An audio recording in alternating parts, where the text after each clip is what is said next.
Good evening, everybody. Hello, hello. And for some reason, I have this strange urge to buy like a Dayglow movie poster or something. Eh, Ah, eh, Maybe somebody's selling something similar on Indiegogo. yes, maybe, yeah. Welcome to another episode of Critique Corner with me, Daniel Parker. And me, DB Fastbinder. And I often say we have a varied show. Um, yeah, there are a couple of genetic links between the things we have, but they are very tenuous, and we'll get to them. Yes, indeed. If you're returning, welcome back. If you're new, what we usually do is we do a bunch of reviews, something new or more contemporary, followed by something more classic, and usually one or both of us have solo reviews that we like to talk about. Um, but yeah, so first up, we've got. Yeah, what is first up? Yeah, we I, we uh yeah, we were so, having some technical difficulties before the show, so we kind of. uh, eeny, meeny, miny. I choose the one that I think I enjoyed the least out of everything. Okay. Oh, all right. In Indiana Jones and the Temple of Doom. Woke Kathleen Kennedy destroys Indiana Jones 30 years before we even knew what the word woke meant. Ooh. Well. Uh, There's a clip to take out of context. oh yes, yeah. All right. Well, I take it this is not your favorite movie in the franchise. No. So I had never actually seen this movie before this week. So basically I just was going through Paramount Plus looking for things to watch, and I said to myself, I've never actually seen this movie. Let's let's give it a go. So sometimes things that have a popular, not so great reputation, I end up liking just fine. So let's give it a spin.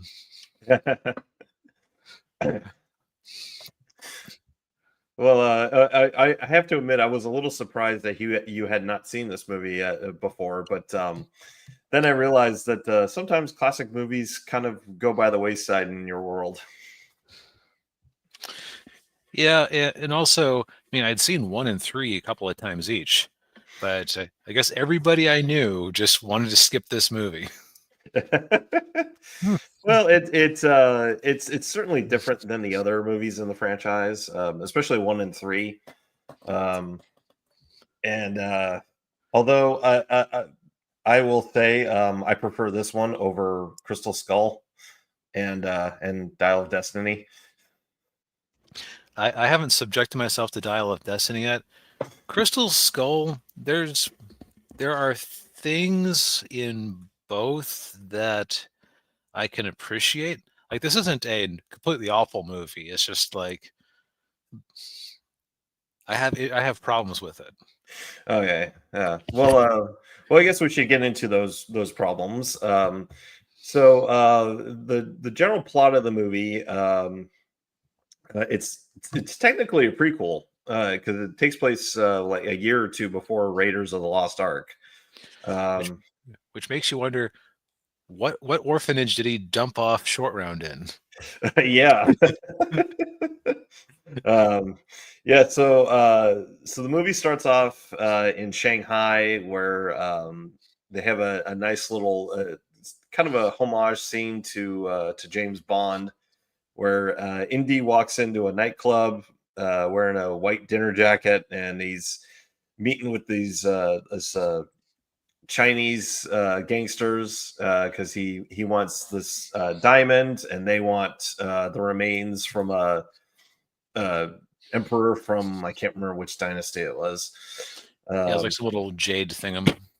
yeah, and of course, caught up in all of that is uh, Willie Willie Scott, who is played by Kate Capshaw, and she was only cast in the movie because Steven Spielberg wanted to sleep with her, and he did.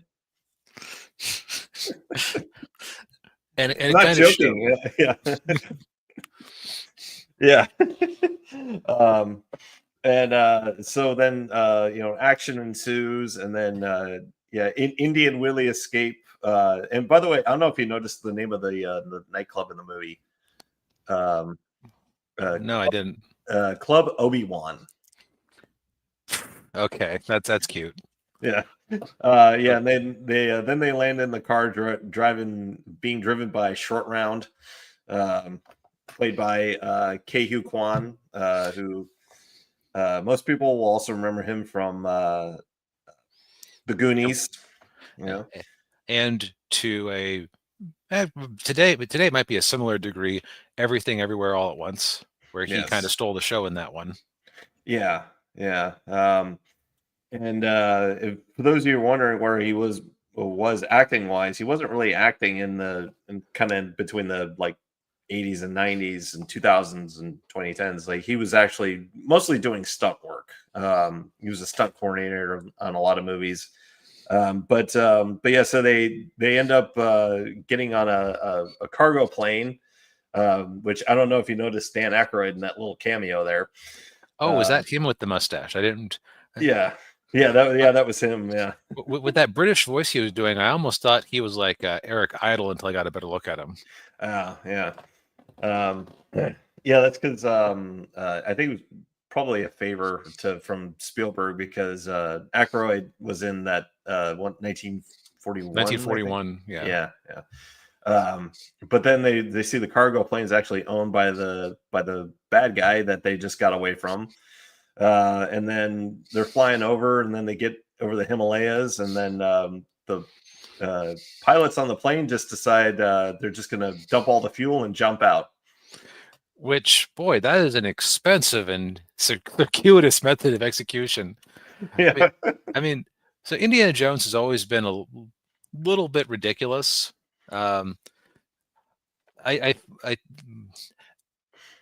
to take a couple steps back. So first off, having him have an opening scene like that in that environment, it's like a seedy nightclub. The movie starts off with a protracted scene of Willie Scott and a bunch of backup singers singing "Anything Goes" in Chinese. Yeah, which that was fun. Like it definitely set the time. It definitely set the environment. It was interesting seeing Indy in that environment. I believe he had a white suit on. Yeah. And it just felt like he was a very different character, which isn't necessarily a bad thing because, and this is something I've noticed over time, is that in a lot of franchises, the second movie is often the one that feels the most unlike everything else. Because it's like you have your first movie, then you have a second movie where you kind of experiment, and the third movie you've kind of nailed down what people respond to. Yeah, and Star Wars is a perfect example of that, where you got the original that set everything up, and then you had Empire Strikes Back, which was certainly darker than the original, and then you had Return of the Jedi with the Ewoks. With the Ewoks and another Death Star, so it kind of came back into a familiar mold. Yeah. But it isn't like a universal rule or anything, but it's a frequent pattern. So it's like, okay, you would expect Indy to be starting off in like, I don't know, some Chinese temple or something, but it's cool to see him in a different environment. You wonder why this diamond is historically significant enough that he's willing to trade ancient imperial artifacts for it, but that's not terribly important. It's just a MacGuffin to set up the action scene. Right. Yeah, and then of course the odd part too, which I don't think ever really, which never gets explained, is that was Short Round driving the car up and then them falling through it, and Indy knowing that it's Short Round, step on it. Yeah, I think that's the 30s adventure serial-ism creeping in, where it's just like, that's a little bit of rule of cool. Yeah. The other thing that took me aback, and this is not a criticism of the movie, this isn't like anything that affected my enjoyment of it, I'm just a little surprised based on this movie's reputation. By the way, we are going kind of full into spoilers here. I'm like the last person on the planet who hadn't seen this movie, so just heads up. Yeah. The reputation I'd kind of gotten with this movie was that Short Round was going to be the annoying one. He really wasn't. No, no, it's Willie. Yeah. Willie by a country mile. Yeah. Like on TV tropes, they have a character called the Load, and boy, Yeah, yeah. And yeah, you messaged me during when you were watching the movie, and you're like, "Oh God, is she in the whole movie?" And I said, like, like, do you want me to lie to you?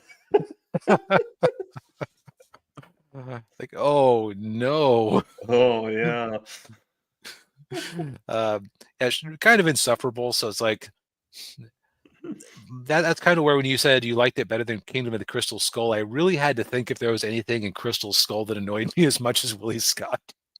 uh, well, I Mutt kind of annoyed me a little in that movie. Yeah, he would be the candidate, but Yeah. uh, but the other thing is that when you haven't actually seen a movie, but like a little bit about it, and so you kind of like extrapolate things in your head, and you think you have a sense of what the movie is about. Yeah. The way that Harrison Ford usually plays Indy, he's usually kind of gruff, right? And it usually takes him a bit of time to warm up to somebody. I Yeah. had thought, okay, I see where this is going to go. He's going to have like this little Chinese orphan boy who he's going to begrudgingly help one time, and he can't leave him alone. And by the end of the movie, he's kind of a father figure. Uh, So it really startled me that no, it's basically that they're partners in crime, literally. oh yeah, yeah. Short Round is a great sidekick, actually, in terms of utility. Oh yeah, yeah. Hey, lady, you call him Dr. Jones. Yeah, I could see where somebody could find him irritating, but I don't know. Maybe a lot of my best friends growing up were Chinese, so his accent reminded me a lot of people's parents that I grew up with. Yeah. So it's like, okay, that doesn't feel entirely out of keeping. Yeah, yeah. Um, Um, so yeah, but so yeah, getting over my startlement. yeah, yes. Yeah, so they so as Indy, Willie, and Short Round, they jump out of they get out of the plane using a life raft, which wouldn't work, but and then they We'll be bringing that up again later. yes, yeah. And they end up in a Indian small Indian village which has fallen on hard times. All of their crops and everything are dying, and all of their children are being taken by the Maharaji, which is like um, basically like the leader of or the leader, type of leader in India. Oh, great! I stepped in it now, didn't I? I want to say that. So I think Raja is like a term that was roughly equivalent to king. I wonder if Okay. Maharaja just means like. Let's find out. A king or prince in Indian ranking above a Raja. Aha. Okay. So yeah. Yeah, because they're in the Bangkok, Bangladesh or no, well, it's then the palace. okay. Bangkok Palace. It's not Bangkok, but it's like Bangkok. It's something like that. And keep in mind, of course, this is the 1930s, so India was still under British rule. So they go to the palace, and then that's when they find out about the Thuggee cult. That which of course has been gone for like 100+ years now. Yeah. Right. Yes. Yes. But they quickly find out that's not the case, and then of course the famous heart ripping out of the chest scene in there, which that's in there, and the reason the for the movie's dark tone is because George Lucas was going through a divorce at the time. Which maybe that's why he was being easier on the kids, because I know he has children, so I don't know if they were caught up in this divorce or not. Probably, yeah. Although Did he have kids with Marsha? I'm not up in my George Lucas lore. Yeah, I'm not really either. I know he had I know he adopted some children like in the 90s, but I mean, he might have had a kid or two with Marsha. But Yeah, it's very interesting that like again, you would expect his irritation to be with this small child who was trying to foist himself on him. It's like, yeah. nah, he's cool with the kid. It's this dumb broad over here who keeps saying stupid things and you know, getting in trouble and screaming and screaming and screaming. Yeah. Yeah. Hey Ninja, good to see That you. that was his main source of conflict or interpersonal conflict for the movie. Yeah. He's like, the problem with her is the noise. Yeah. So yeah, Uh, so basically what's going on is the Thuggy cult has revived itself in secret in this palace, which had been abandoned but has recently become reoccupied. And they stole the magic stone from the village. They've been stealing the children from the village, and they've been putting them to work in the mines because they're looking for what they're looking for the matching set of stones, as I recall. yeah, they had 3 stones and they were looking for the other 2. Yeah. And yeah, so then they but then of course then during the course of it Indy and Short Round and Willie get caught, and then Indy gets drinks the whatever blood of whatever, and then Kali or whatever. Kali, yeah, blood of Kali, and then he gets brainwashed. um Um, that was the other thing that was sort of surprising was that in most of the rest of the series, okay, most 1 and 3, one and yeah, three are dealing with Judeo-Christian artifacts, and you can kind of see why. How do I want to put this? You can see why these artifacts could get lost and why they weren't like why somebody else catching them would be a big deal. yeah, In this one, it's kind of like since it seems to be like a skill that the worshippers of the Thuggy or the Thuggy cult have access to. yeah.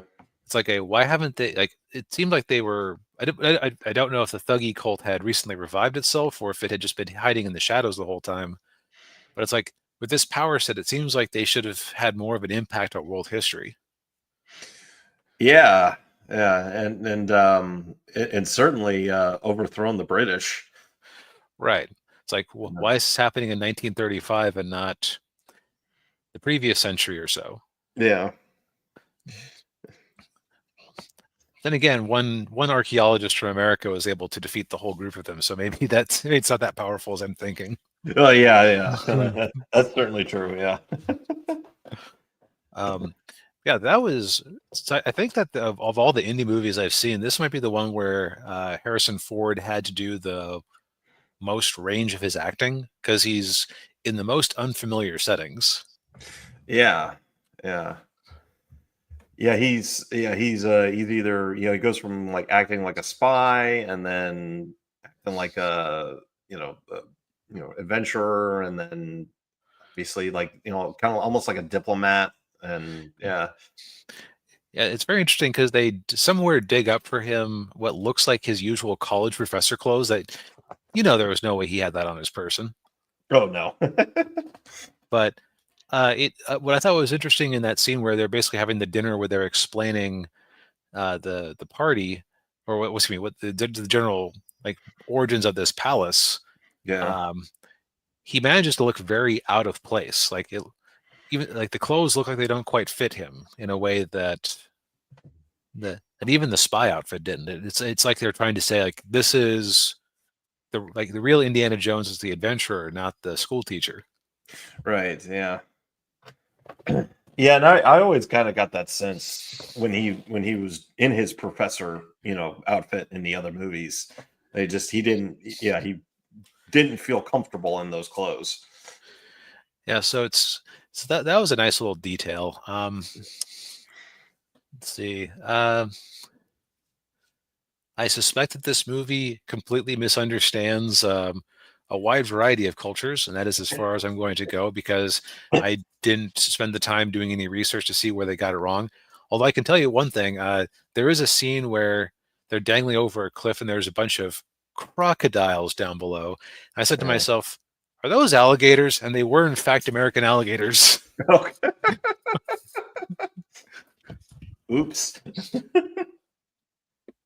Not even Chinese alligators, because then you could go, oh, they were just lost or imported or something. Nope, American alligators at the bottom of this Indian ravine called crocodiles. Yeah. I'm guessing that's because what their reptile wrangler could get. Oh yeah, probably. Yeah.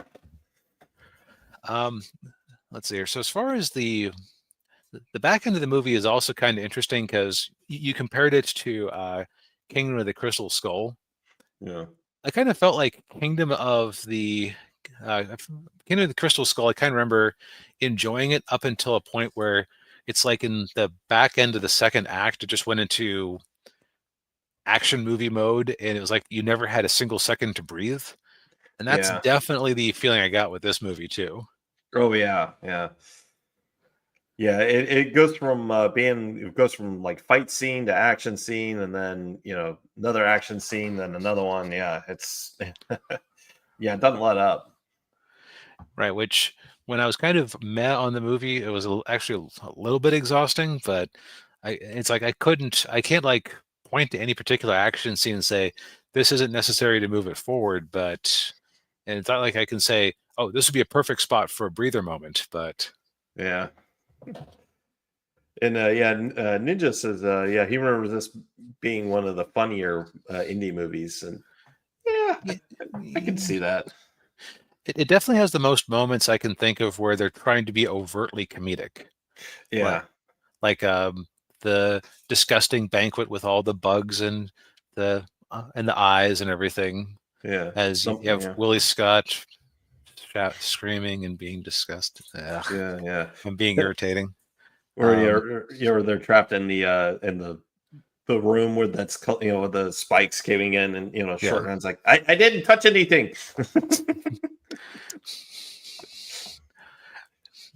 yeah. It's um,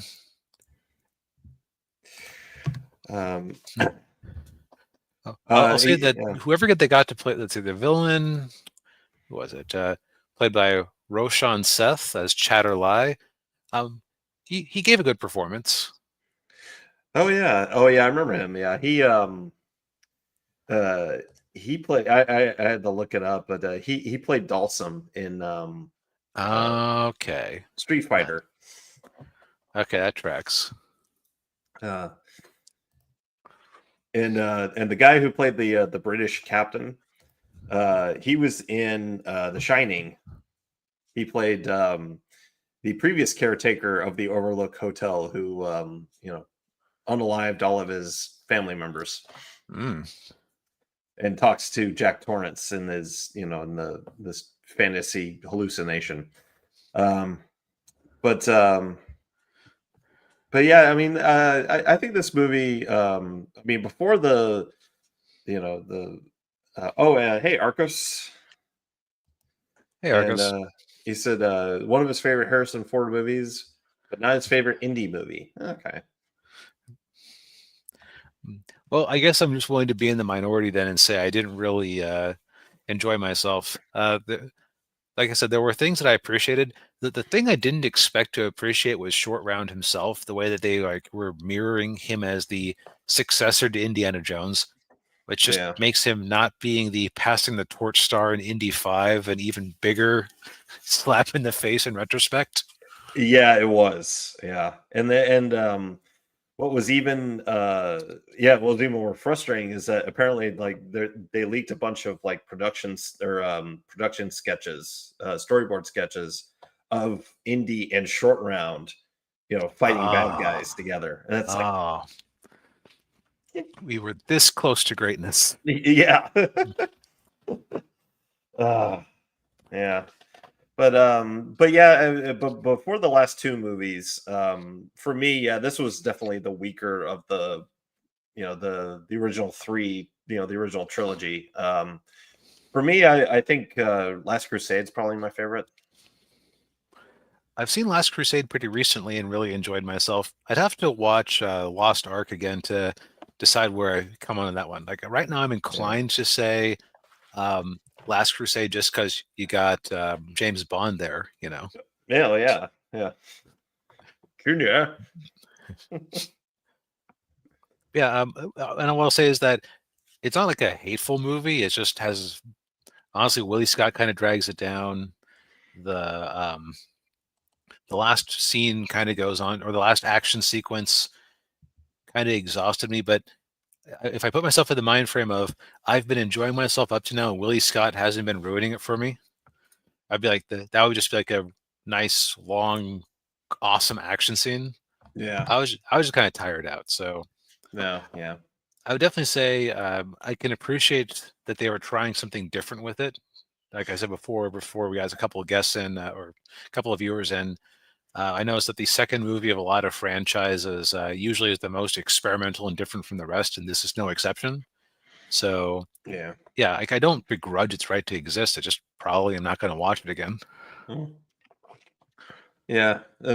Well, the only time I would watch it again is if I'm doing like a marathon of the franchise. But yeah, just watching it standing alone, probably not. Yep. So I guess it did kind of live down to the reputation it had as the inferior movie of the franchise Yeah. until later Lucasfilm and Disney said, "Hold my beer." Yeah. Yeah. Well, all I can say is if you thought Willie Scott was bad, Fleabag was worse. From at least in my opinion, she was. Um, Yeah. Speaking of Disney/Marvel associated failures, Daniel, you had your own thing. yes.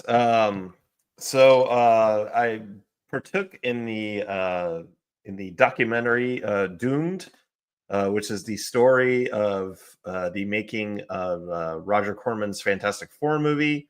Uh, it was for those of you who are maybe not familiar with it. It was a movie that was produced by Roger Corman and another production company called Constantine Films. And at the time of at the time of this happening, Constantine Films had the rights, the film rights for the Fantastic Four, and uh, but they were about to lose the rights, and so the only way they could retain them was by making a movie. And so they went to Roger Corman and said, "Hey, can you make a Fantastic Four movie for us for $1 million?"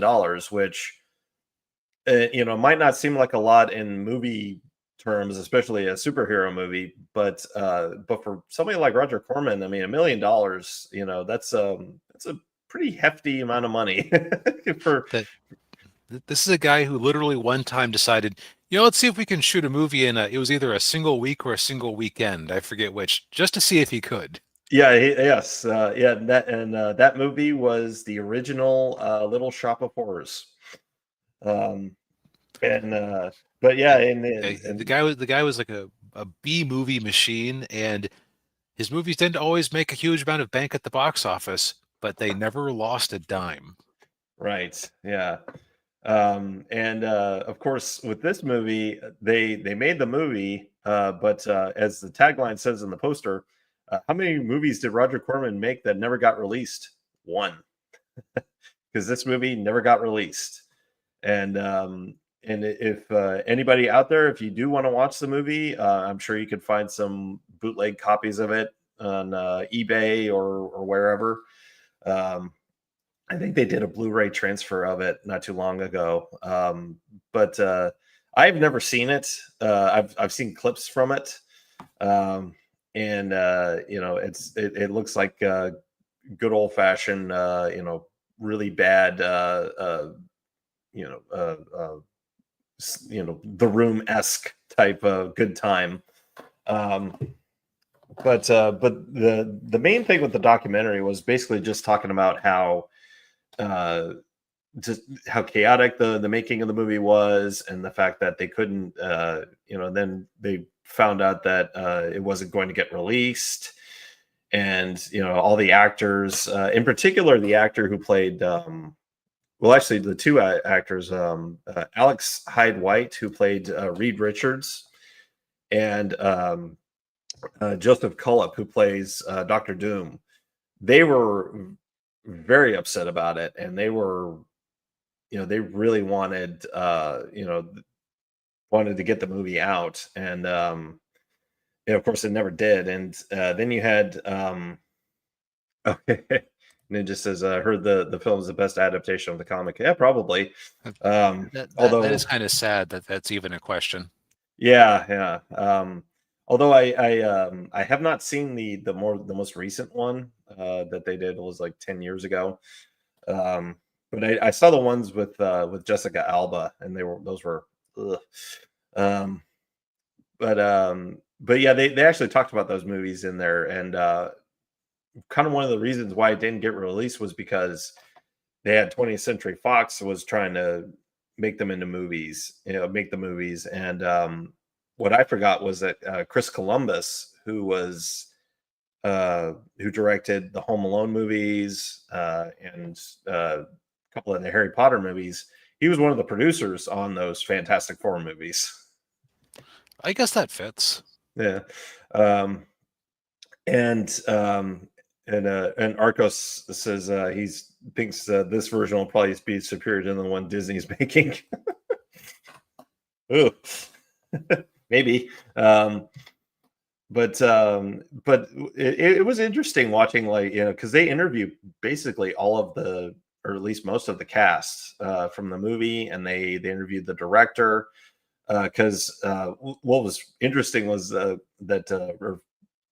kind of funny that the director and somebody else, when they found out that it wasn't going to be released, they like quasi broke into the studio, or the vault area where all the film negatives were being held, and they're trying to steal the negatives so that they could, finish it up and get it released. But they weren't there, they were gone, and they have no idea where they are.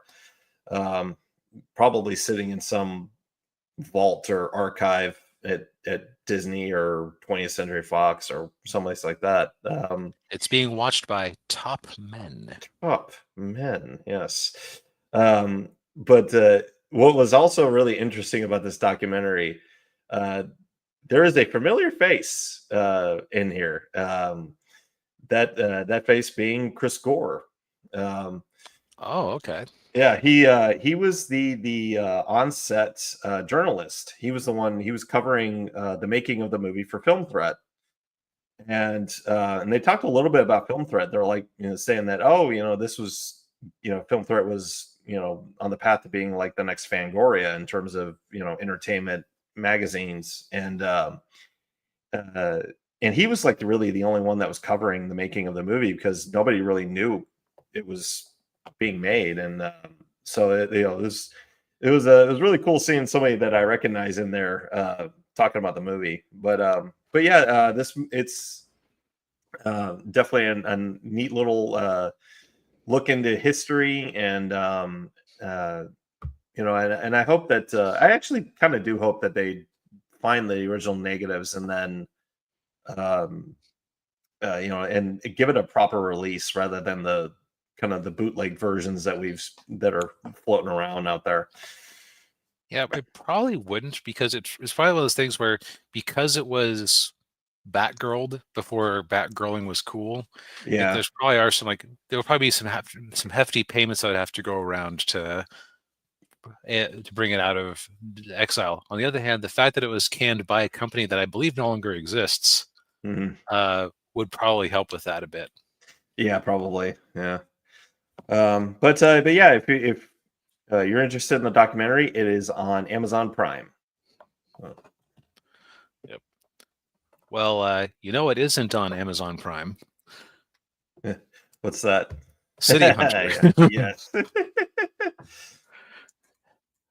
So we decided to watch the Netflix original version of City Hunter, which is based on a classic 80s anime. I believe it's also a manga, but I've seen a few episodes of the old anime. Although this was Daniel's suggestion, just because it looked interesting, and he was correct. Yeah. I'd like you, yeah, I'd heard of the manga, and I'd heard of the anime, but I never partook of either one of those. My only exposure to City Hunter is the Jackie Chan version, which was god awful.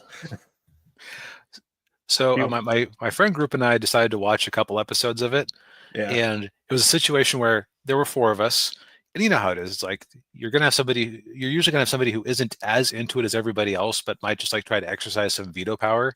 yeah. And the one guy just didn't enjoy the madcap insanity of the anime series as much as the rest of us did. So he that was kind of his kibosh. Oh, yeah. Okay, so Arco Sloth asks another Netflix anime adaptation. How bad? Ah, you see, the difference is that okay, so there are two types of Netflix anime adaptations. The Western style, which you either get like a One Piece, which is pretty good, or you get Death Note, where you wonder what the hell the creators were thinking. Or Cowboy Bebop. Yeah, it's that right. It's more miss than hit, folks. Yeah, Um, yeah. or you get this one that's actually made in Japan, which doesn't necessarily mean it's going to be a huge success, because there's like this adaptation phenomena in Japan I've noticed where and I can't. There's like a few Gundam series and a few other ones that do this where it's like they go, okay, so we've come out with the season, fans really like it. Let's make a movie that is basically the first season on fast forward with better animation. Yeah, yeah. Or in the case of some of the live action stuff, like the live action Full Metal Alchemist, that's the first season on fast forward, but with live action. Yeah, yeah. Ooh, Uh, this one is not that. The, yeah. this one feels like they took the general plot of at least the early parts of the anime and turned it into a coherent story. Yeah. I was pleasantly surprised by that. Yeah, so the series or the movie, I should say, follows uh how you pronounce it? Ryo Rio, I think. Rio yeah. Rio Saiba, uh, the AKA City Hunter, and he's a like a private investigator, and he is a he's a as they say in Japan in ecchi Yes. or a hentai. Yeah. Lupin the Third would tell this guy, "Okay, man, I like girls as much as you do, but calm down a little bit. Come on, jeez." Yeah, yeah. Yes, he's been hired by this woman with nice what do you call them, Sweater puppy. Like he called her sweaters. sweater puppies. Like he didn't actually know the name of this woman who hired him. He just called it. He kept calling her Miss Sweater Puppies, I But think. yeah, yeah. I mean, he's hired by Miss Sweater Puppies to find her sister, and of course which is the sister makes it a lot harder for them than they were hoping for. And of course, helping Ryu is his partner, uh, Hideki Morikama, Makimura. Um and of course, they're not successful in finding getting the sister, and then but then they see that she's dropped a couple of vials of blue liquid, and but then of course his partner, the partner goes off to because he's got to have dinner with his sister because it's her birthday, and I think it follows like I said, I don't know much about the anime, but the partner so spoilers, um the partner ends up dying. He gets killed, and then the younger sister decides she wants to work with City Hunter to find out who killed her brother. Yep. And I did. Okay, so this is my bad. This is my bias. After I watched the movie, I said to myself, So the guy's original partner is replaced by his younger sister. I wonder if that was in the original or if that's a Netflix thing. It was in the original, so Oh yeah. I'm jumping at ghosts here. at this Yeah, point with yeah. Netflix adaptations, but um, it, I will say this movie treats it a lot better than the Jackie Chan version. The Jackie mm, Chan version treated it like almost like a joke. oh man, Yeah, and that is one thing I really appreciate about this movie is that it does take itself the right amount of seriously. yeah. Um, which fits with a lot of anime when you think about it in this kind of genre, where it's like, yeah, there are some silly, humorous moments, but then they are managed to fill it with the moments that take it, that get serious and do it well. Right, like the hero is often a goofball who does ridiculous things, but when the moment calls for it, he serious is up and the bad guys are in trouble. Yeah, yeah, and that's definitely true in this movie. Yeah, because Uh, it is sort of a classic noir trope here because, oh, the person he hired was lying to him. yeah, Um, I think since this is new, we're gonna safeguard the spoiler section. yeah. So, so to kind of go into some of the production sides of this, so the lead actor Ryohei Suzuki, the man is in exceptional shape. He He, is. yeah, Yeah. considering he's older than both of us. How old is he? Is he? Um, in 2024, he was voted the best actor in Japan in their 40s. Oh, okay. Yeah. D- he doesn't have born March 29th, 1983. Okay. He's known for his fluency in English, though he didn't really get an opportunity to show it off in this movie. No, he didn't. It was mainly well, he did there was one part where he said before he jumps out the window, what did he say? Doing my best or Yeah, something like that. Yeah. yeah, yeah. But he manages to play a maybe multifaceted is the wrong term for it. He manages to display a good range that fits the movies. I would call this like an elevated B movie. It's like it's it's like you could put this in theaters, but it's not like I'm trying to think of an example. Directing wise, this isn't like say a Eastwood movie where there's going to be a lot of like avant-garde things. It's just like it's kind of just if the shots feel like they do their job, You're right. Yeah. which puts it ahead of a lot of Netflix movies we reviewed. Yes. There was actually one we were looking at a few weeks back. It was like this drone war movie with Russell Crowe. That was a Yeah. Netflix original. And I got 20 minutes and said, I'm out. We're picking something else. Yeah. Yes, yeah, because it was the one time I hadn't started watching something yet, and you're like, you said, if you haven't started watching this yet, let's just punt on it and then watch something else. Like, okay, Yeah, I forget what we chose instead, but it was a much better choice. the menu, I think it was what it was. That's right. That's Yeah, right. Because, yeah, like a lot of Netflix movies don't feel like real movies. They feel like something you would have on in the background of another movie. yeah, yeah. Well, they have that straight to video feel to them.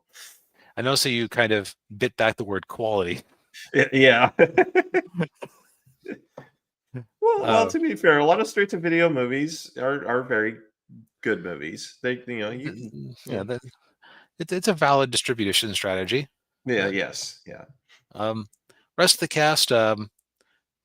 So I'm always going to have a disadvantage analyzing a Japanese language actor or actress just because unless they're like really swinging for the fences with the emotionality, I am going to miss nuance because I'm reading the subtitles.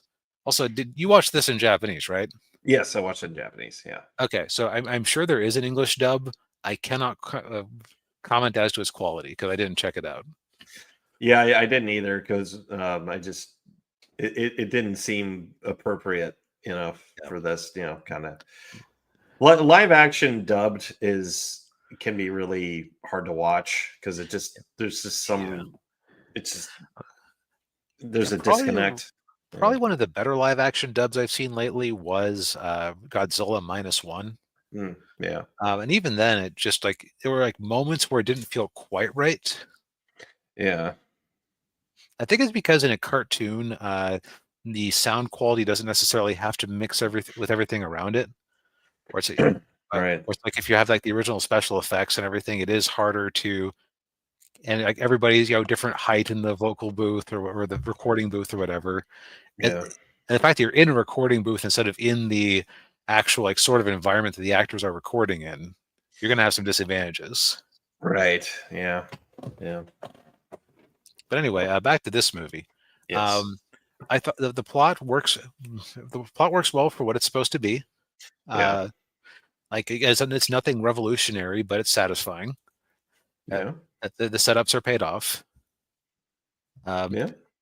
it does. It's interesting how they do a very good job in the first action scene of setting up just how over the top this is. Like, Yeah. okay, Rio is like a superhuman. Gotcha. Yeah. Uh, I mentioned earlier there's a Venn diagram between this movie and Indiana Jones and the Temple of Doom. Yeah. He does a similar scheme where he ends up accidentally riding an inflatable out of someone's bathroom and using it to soften his landing on the street below. Yeah. Amusingly, the over-the-top anime adaptation actually has kind of the more plausible survival scenario Oh, compared to Indy. yeah. uh, yeah, and the other thing too about Rio is that he's a he's a bit of an exhibitionist. Yeah, exhibitionist and sex addict. Yes.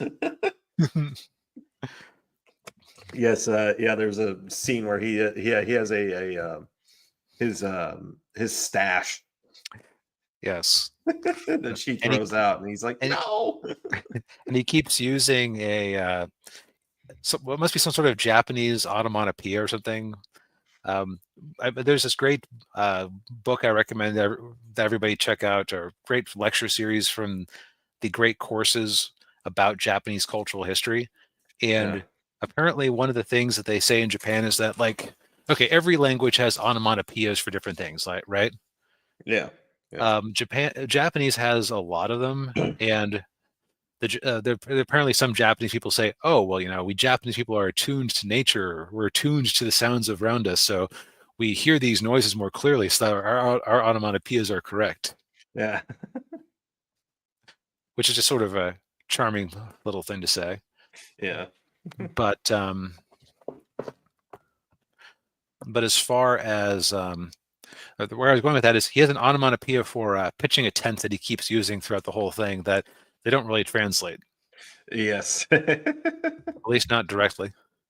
Yeah, he says it, and then the word is in the subtitles, but yeah, they don't translate it. Yeah, Like, I think you have to you could pick it up from some context, but still, it made me feel like I was watching 2000s fandub or fan sub, where it's like we refuse to we refuse to translate the words keikaku and nakama because sure they just mean plan and comrade respectively, but they don't have the nuance.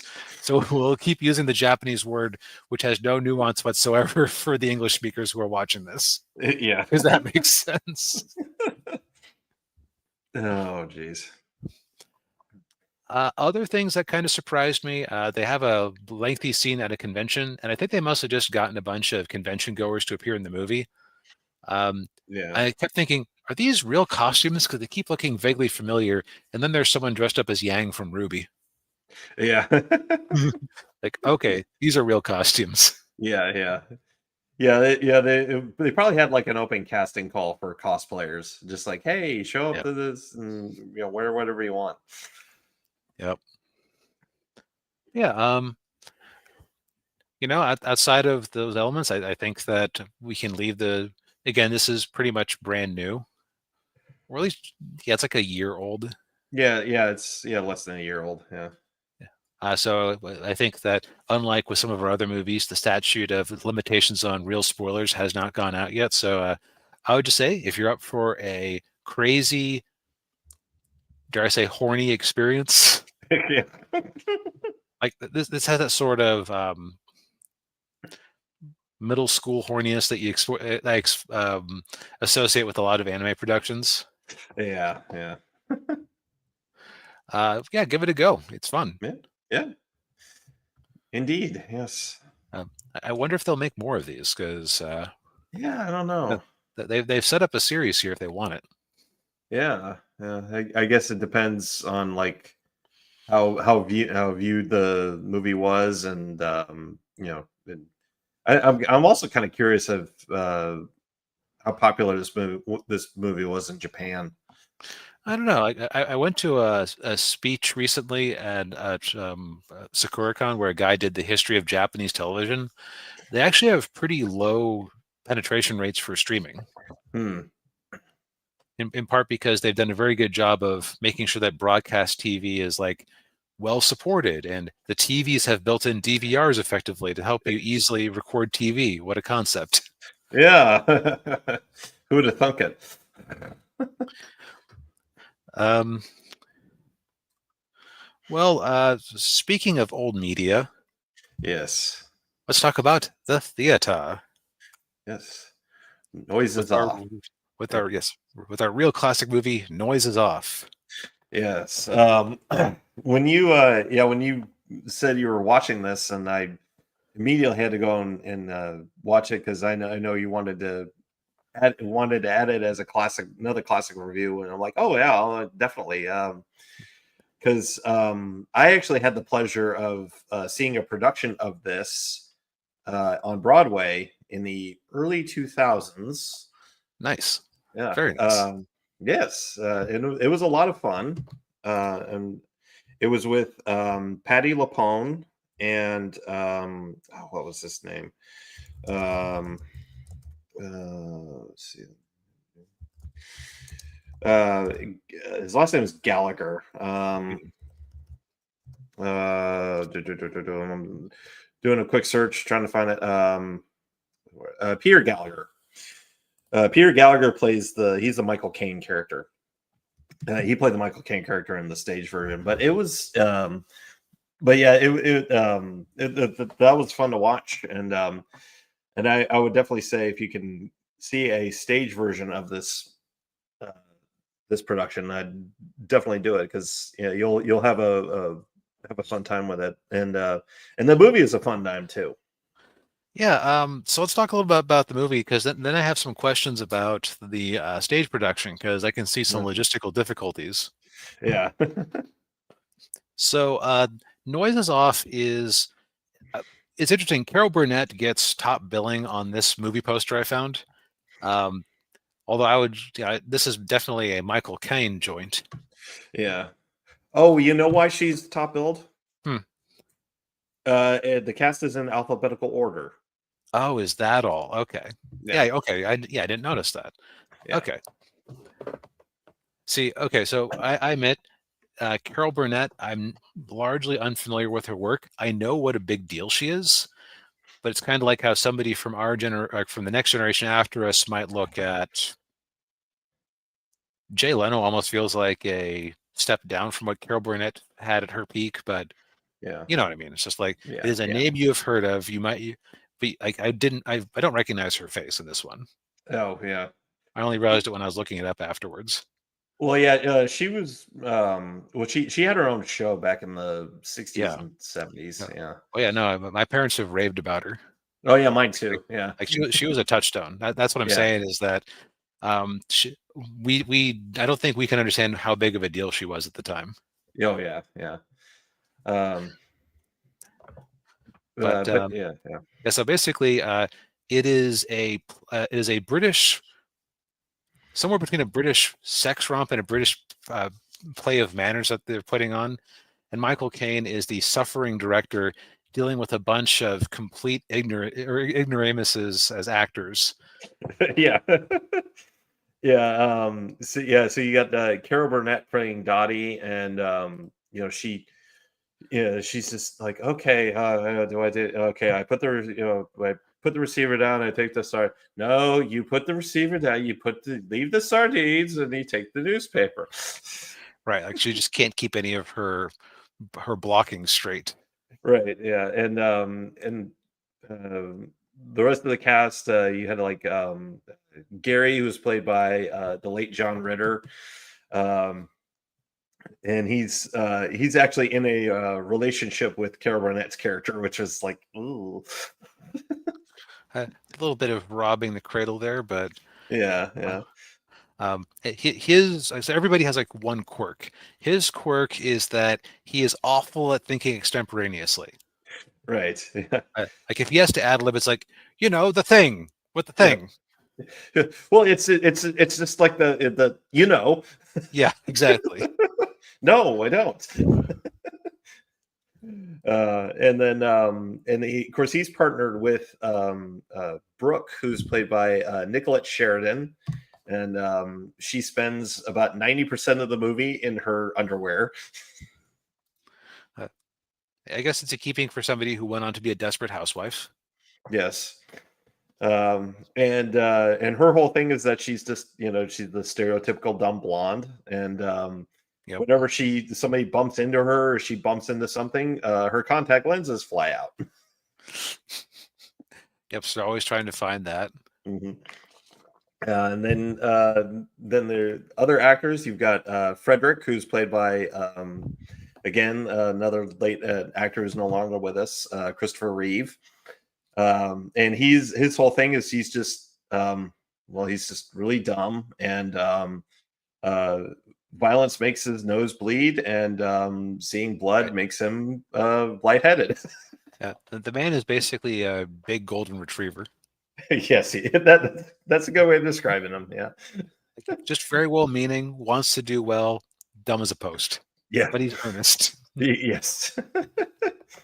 And then he's partnered with Belinda, who's played by Mary Lou Henner. Most people remember her from Taxi. And her what was her whole thing? She was just like, She actually kind of had the least of anybody going on. Yeah, she was almost there as yeah, like an accessory to Christopher Reeve's character. yeah, she was almost like just kind of there to like almost babysit him. Yeah, that's a good way of putting it. Like she was Yeah, his handler. yeah, and then and also in the cast of the play is Selden, played by Denholm Elliott, who, speaking of Indiana Jones, okay, go back to the Venn diagram there. Denholm Elliott was in Raiders and Last Crusade. He played Marcus Brody. Um, The other weird Venn diagram is that I believe this movie was also produced by Kathleen Kennedy. right. Yes. Yeah. And Frank Marshall as well, who's Kathleen Kennedy's husband. Um, and of course, oh, hey, D Rhino, good to see you. Hey man, got the Um, whole usual crew here tonight. yes. Um, and uh, and of course, his whole thing is he's a drunk. Yes. And yeah, so as DB pointed out, you had Michael Caine playing Lloyd Fellows, the director, and yeah, he's basically herding cats. Yeah. Right. The movie starts literally with a midnight, like what's supposed to be the dress rehearsal, but it's turned into the technical rehearsal because nothing will be quite ready in time. Yes. And of course the whole time they're just trying to run through the lines, and the some of the actors get confused, and then some of them are their egos get in the way and everything. And if you oh, hey, Quantum Age Comics, good to see you. Hello, hello. um and So it's just basically just a kind of like a comedy of errors, and then you have, of course, you also have, you get a little bit of the backstory with some of the characters, and of course, we forgot to mention the two backstage people. Uh, one of them was played by Julie Haggerty, who's most people remember from Airplane. Can't remember, And, Poppy. and yeah, and Yeah, she just brings like, in both of those roles, and those are what I've seen her in. yeah, It's funny. It's like she's in a comedy, and she isn't necessarily funny herself necessarily, yeah. but she brings this desperate earnestness to her roles that were like it looks like she's about to burst into tears at any time. So it's like Yes. she's like a little comedic catalyst, like as things go wrong around her. Yeah. Yeah. Um, and Quantum H says, "Oh, he missed the City Hunter." Well, you can always go back and rewind and watch it, or we'll upload the individual video on the channel later in the week. But yeah, and then last but not least, there's Tim, who's played by Mark Lynn Baker, and most people, I think, remember him from a sitcom from the 80s called Perfect Strangers, where he was kind of like the straight man on that show. I know the name, but I've never seen it. Yeah, it's kind of fallen into obscurity a bit. Most people actually remember the spin-off show from it, Family Matters. Oh, I didn't realize Yeah, that Family Matters was a spinoff of that one. yeah, yeah. Most Hmm. people don't. Yeah, but yeah, but to get back to this movie, yeah. So and if you watch the stage version of it, this is the first act where they're doing the technical rehearsal, um, and the in the stage version, the actor who plays the director is usually in the audience, Okay. in the back. That was where Peter Gallagher was when I went and saw it. And a little funny story. My mom actually, because we were sitting in the front part. I can't remember what not the balcony, mezzanine, I think. And Hmm. my mom actually looked behind her and she saw him, because he had a microphone and he's doing the okay. No, you put this, you leave the sardines and you take the newspaper. And and my mom looked and saw him and he kind of looked at her and like, yes, yes, it's really me. Uh, but and then but where it really kind of gets moving is in the second act, and that's when they do their production in Miami, because it's a touring production. They're going to like all these different cities, and of course the overarching movie is where Michael Caine is recounting the story to a homeless guy in New York. Uh, Yeah, so it's it's basically, yeah, this is Michael Caine's perspective. You almost wonder if he's a totally reliable narrator or not. Then again, I guess mm, things started going wrong when he wasn't around. But it's like yeah, yeah, the first go around is first you have the technical rehearsal where you basically see the acts that they show the actors in. Like you never see the second act; it's always the first act. right, yeah. And it's like the first time they go through it in the technical rehearsal, it's pretty shaky, but they manage to pull it together for the real show, and then it goes all right. And then behind the scenes, jealousies flare up, and it's just totally awry. And was it Florida where it went totally awry? Yeah, Yeah, Florida, yeah, Miami. Yeah, Miami, yeah. And then by the time they get to New York, he's expecting it to be a complete flop. yes, yeah. And although as bad as Miami was, it wasn't as bad as Cleveland. Oh, that's right. And so this movie goes, this movie like breezes by very quickly. Mhm. I don't, it's not that long. I think it's like what, 2 hours ish, something like that. Yeah, hour and a half, 2 hours, somewhere. Yeah, 140, hour 41. Yeah. It doesn't really feel like that. Like it feels shorter than it actually is, just because it's so breezy and quippy. Oh yeah, yeah. And Because the you yeah, get very few like every time the only breaths you really get in this thing are when they switch to a different venue. right, yeah, yeah. And I will say the stage version of it goes by really quickly too. Yeah, because by the end of the first act, you're like, oh, it's already the intermission. I find that's the case with a lot of stage plays. Like for some reason, the second act always maybe it's because like you as a viewer you lose momentum with the when you get into the second act. Like I almost never enjoy the second act of a live play as much as I enjoy the first. Yeah, I noticed that too. Yeah. Maybe it's just because I've been too trained by movies and TV where they don't have to let the gremlins that run the pixels take a break. Right. Yeah.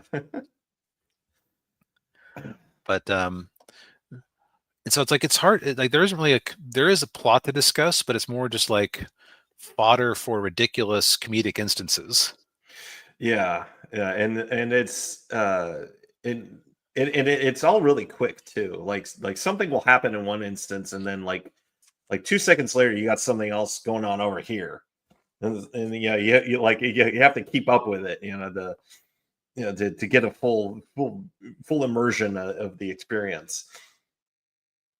Right. This is definitely not one to watch with your like looking at your phone. Like this is against the Netflix rule of, oh, maybe occasionally have the characters talk about the plot so people who aren't paying total attention could keep up with it. Yeah, yeah. No, you got to be watching it. You got to be intent on it the whole time. um, and yeah, it's just it's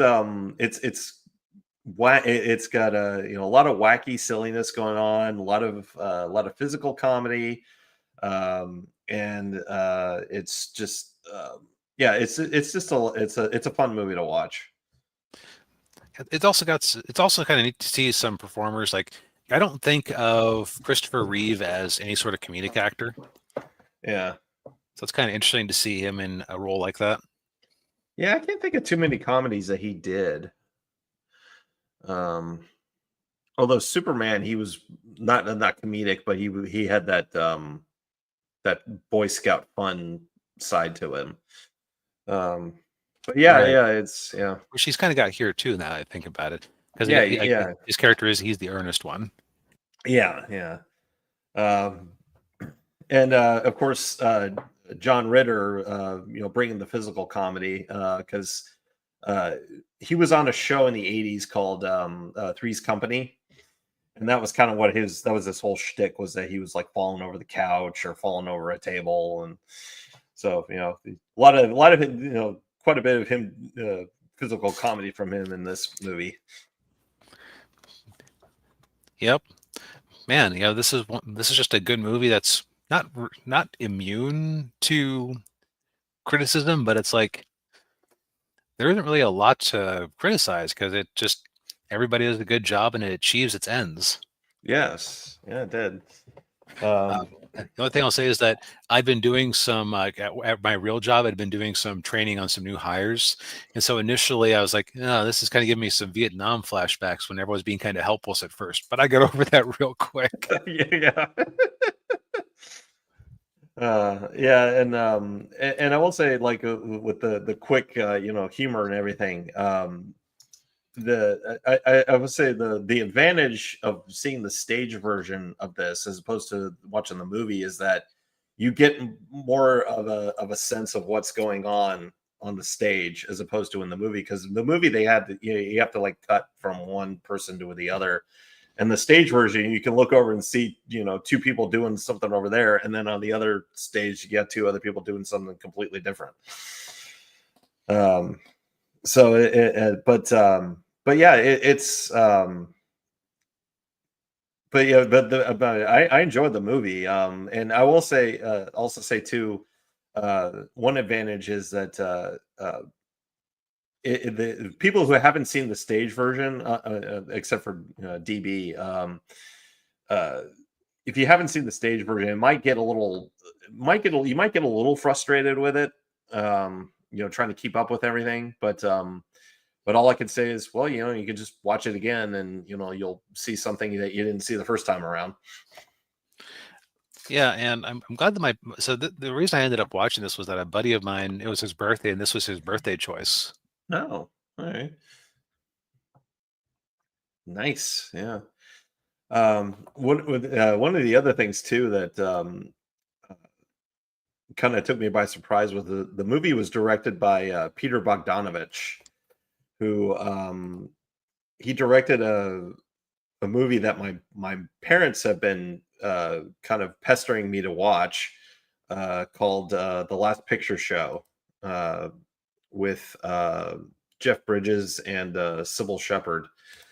So that might be a movie we have to we really may have to watch for the show at some point, or I do a solo review. But it's kind of he was kind of an interesting choice because he's mainly like he was really good friends with Orson Welles. So kind of that mentality of just I do things my own way kind of thing. But no, I thought he did the directing was solidly done here. Yep. Yeah. Yeah, it's hard to find something to criticize the movie on. Yeah. It's. I guess I'm at a loss for words, which I usually like to blah blah blah, and that's yeah. There you go. Yeah, it's Go watch it. Yes, go watch it. It's on Amazon Prime. Yeah, I think of anything we reviewed this week. Strongest take. This is the one you'd watch if you just pick one thing. Yeah, definitely. Well, I think we've said all we need to say for this week. Indeed. Well, thank you everybody for tuning in. We appreciate it. And go ahead and hit that like button and subscribe to the channel if you haven't already. Ring the bell. Buy some books. Yes. Links are in the description down below. Buy Daniel's book. He's trying to fund something. And you have a good night too, Ninja. Yes. Yeah. Good night, Ninja. And we'll see you all next week, everybody.